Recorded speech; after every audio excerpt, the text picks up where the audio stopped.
Hello, I'm Grant from Maker's Vlog and quantum computing. Now, I'm specifically talking about the security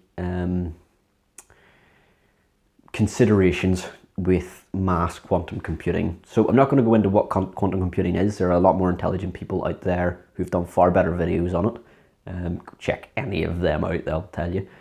But quantum computing is essentially a new style of computation that is vastly superior to the silicon chip processors that most computers use.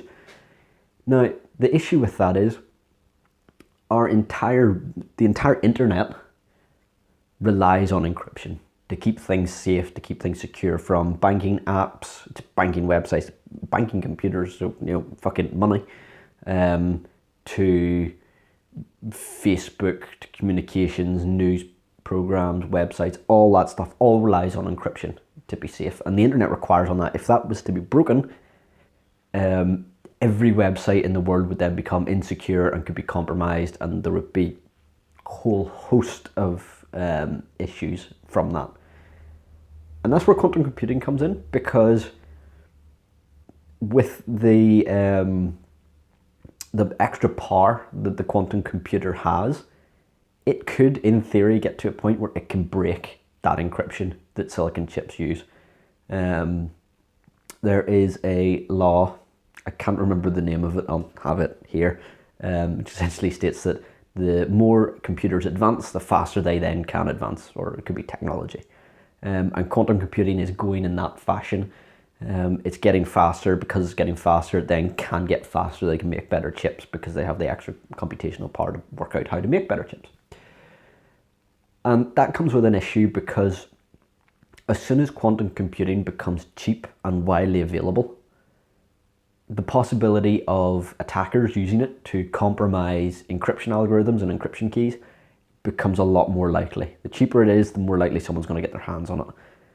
And as soon as that happens, the internet is fucked, because the encryption would be compromised.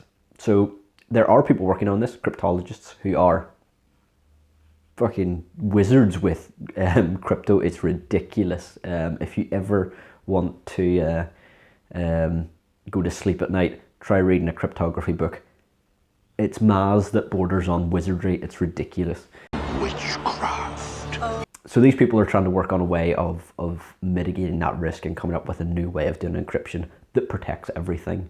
But the main issue at the minute is that a quantum computer, if you get a quantum computer to make an encryption key that's secure so that a quantum computer can't break it, it would be very difficult for a standard silicon chip computer to actually be able to decrypt that quickly, even if it has all of the keys. So, you have one web server that's a quantum computer and another web server that's a standard silicon chip computer, and they share data between the two, which happens in the internet all the time.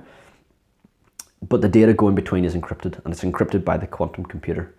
That silicon chip server would find it very difficult and very labor intensive to decrypt that, even with the key.